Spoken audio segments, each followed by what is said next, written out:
What's up, YouTube? How about we put the antimatter charger that I hopefully fixed to the test.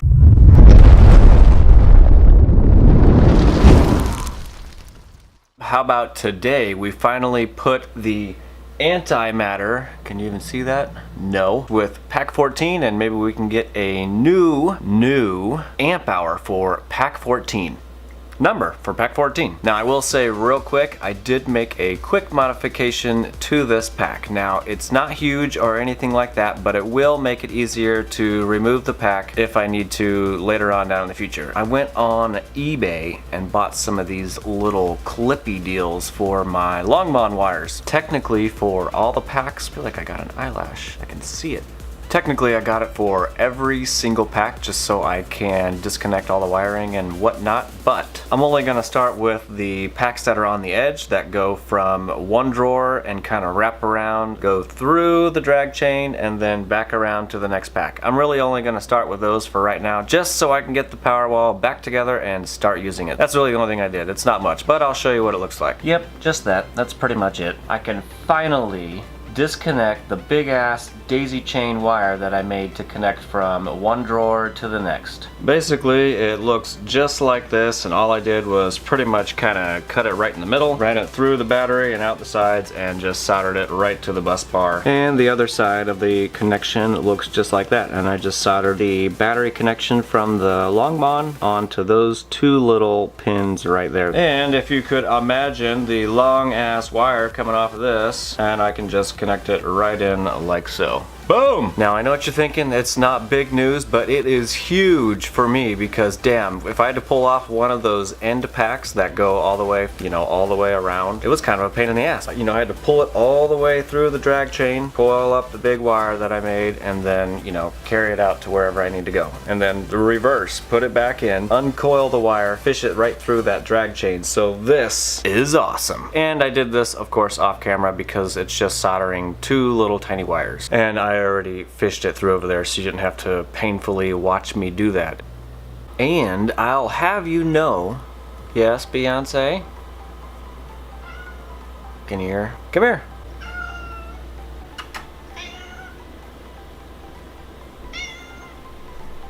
What's in that box? What's in that box?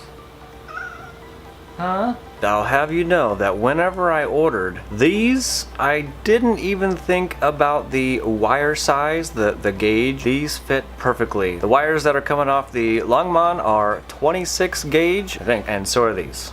Boom! I love it when stuff works out like that. Alright, so enough of that. Let's get on to the capacity check. Alright, so for this test, it's going to be pretty much the same as all the others, so we can kind of keep them all consistent. Now, I understand that you should charge and discharge your entire pack from the end connections that I already have on here, but I don't have any new charge cables or anything like that made yet because I would still want to make sure that the antimatter works correctly. The problem I was having last time is I could do a capacity check and it would not recharge. So we had a successful recharge on it so far. I mean, we should be good to go, but shit, who knows? I took it all apart, and soldered things and messed with it and all that kind of stuff, and who knows? I could have jacked it up. So that's what we're going to find out. Let's get to it. Alright, so I have the computer power supply with all the sketchy wires kind of out of the way. Antimatter charger, I'm going to hook up the positive probably on this lower bus bar, kind of on this third of the battery pack. And the negative side, I'm going to go around to the upper bus bar on the back side on this third. So hopefully it's kind of equally balanced, and that will, I don't know, hopefully help with the discharge. I am not going to use the balance leads because I can get down to a lower voltage with one of the LILO settings. Yes, I do understand it's not LILO. It just looks like it says LILO. It is lithium ion. I'm not a complete idiot. I mean, I am an idiot, but come on. Come on. Okay, it's fine. You can call me an idiot. I am. Go ahead and say it. I'm gonna still call it Lilo because that is freaking hilarious. Okay, so like I was just saying, I'm gonna use the Lilo setting because I can get down to a lower voltage, even though the voltage on here versus the Harbor Freight meter, they don't quite match up. So if I bring this down to, well, I'm gonna use the same as last time. What was it, 2.73 volts? If I bring this down to 2.73, it brings the pack down to like 3.07 or something like that. I really don't remember. So we're gonna try to keep it all the same. So I'm not gonna use the balance leads for the discharge, but I will hook up the rest of the crap here. Let me get rid of that balance lead real quick. Positive's gonna go right about here. Negative's gonna go about right here. The Harbor Freight meter, we're just gonna put, I don't think I can go close to those. I'm just gonna put it right in the middle. Here goes nothing.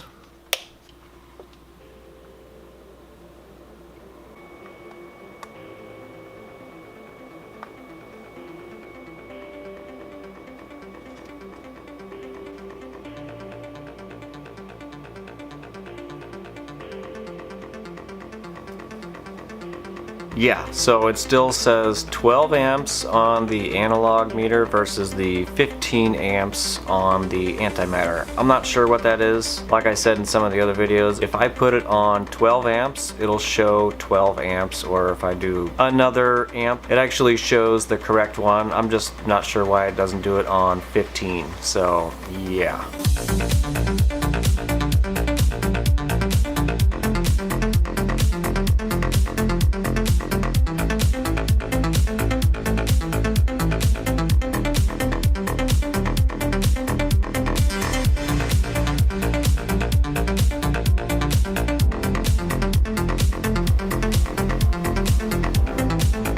Temp over breakdown. What the hell is that? Alright, so I guess I didn't see that coming, but I don't know, I guess maybe I probably should have. Yeah, so we pretty much only got about an hour discharge worth, and it was roughly like 10 amp hours, and then that's when we went to the overheating or whatever it is. So yeah, I don't know, what do you guys think? Should I have seen that coming since I put the capacitor off to the side? Maybe I disrupted the airflow in there? I don't know. I don't know. I don't know. You know what? I'm not gonna worry about it right now, I guess.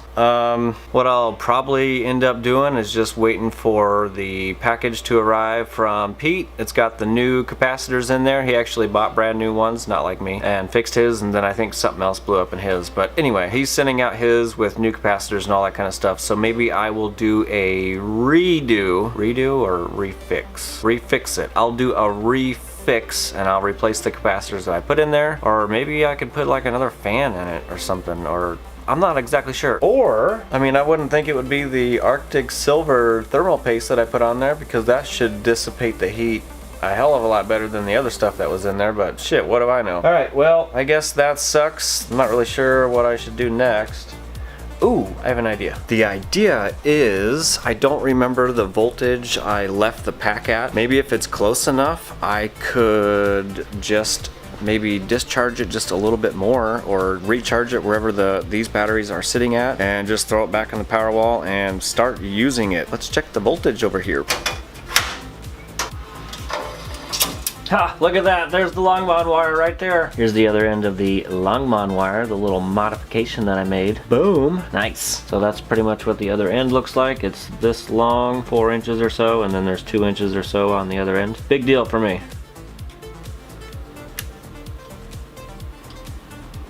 4.08.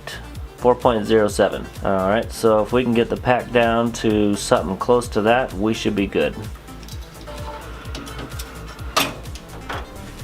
Alright, so we have to get down to roughly 4.07 or 8 or maybe even 4.1. I think that would be pretty close. And you'll never guess what. So the battery voltage ended up on 4.11. Pretty damn close if you ask me. So I am going to reset the charger and see if I can discharge it just a wee bit more real quick, and then we'll throw it to power rack so I can use it, because it seems like I haven't used this in like forever. Probably because it has been.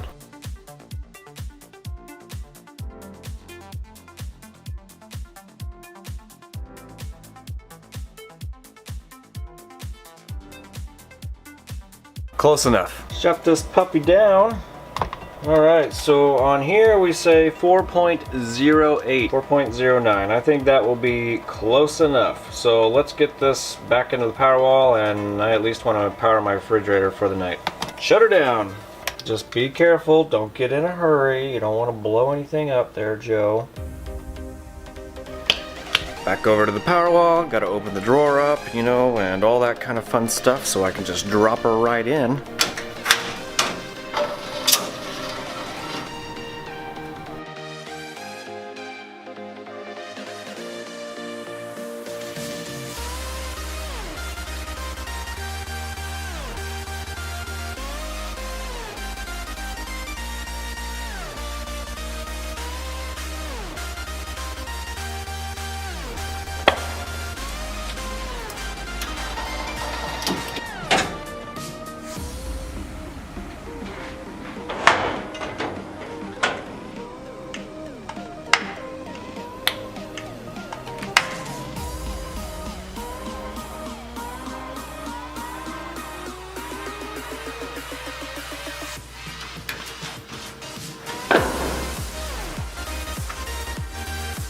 Alright, so here on the Batrium software, you can see that pack 14 is just a little bit more charged over here on the blue bar, and over here it's sitting at 4.10, and the lowest pack is 4.05 or 4.06. But I believe we can go ahead and start using it, because once I drain it down just a little bit, and then tomorrow morning when the sun comes up, it'll start charging, and pack 14 will slowly become in balance with the rest of the packs. So sweet, this is awesome. I haven't used this, it seems like, in forever, which it technically has been. So I'm gonna pretty much just plug in the refrigerator for now, and then I guess we'll figure out something else to plug into it maybe another day.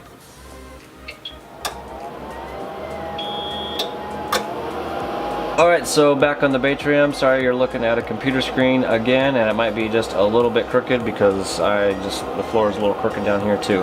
Anyway, the UPS all by itself, nothing running, is pulling roughly 2.2 to 2.3 amps. And that's also powering the Watchman and stuff too. Oh, and the total pack voltage right now is 56.85. And I'm gonna go ahead and hit the reset button on here. And I'll put it on kilowatt hours for now. And now the refrigerator. Boom! Alright, so 120 volts, 60 hertz. Right now it's pulling 1.39 amps. 165 watts. And back up here on the Batrium, so we have a total of 5.2, 5.3 total amps. That is the refrigerator and the UPS running all together. Or a total of roughly 300 watts. And I don't know if you noticed, the time in the corner there said like 3:55, so I need to cut this video short and go to bed, but I'm gonna hook up the solar panels real quick and then go to bed.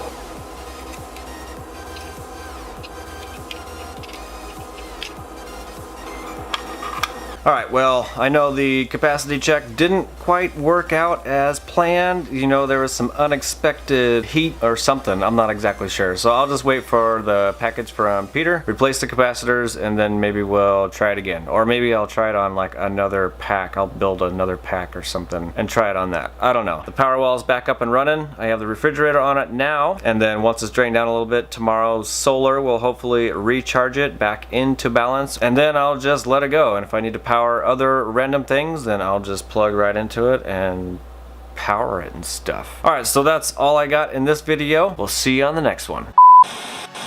And go to bed. What's up, YouTube? How about we put that pack 14 discharge capacity check on pack 14 and the alright, take two. And then for and the negative side, I'm gonna go around to the upper bucket. Plug right into the plug. Start.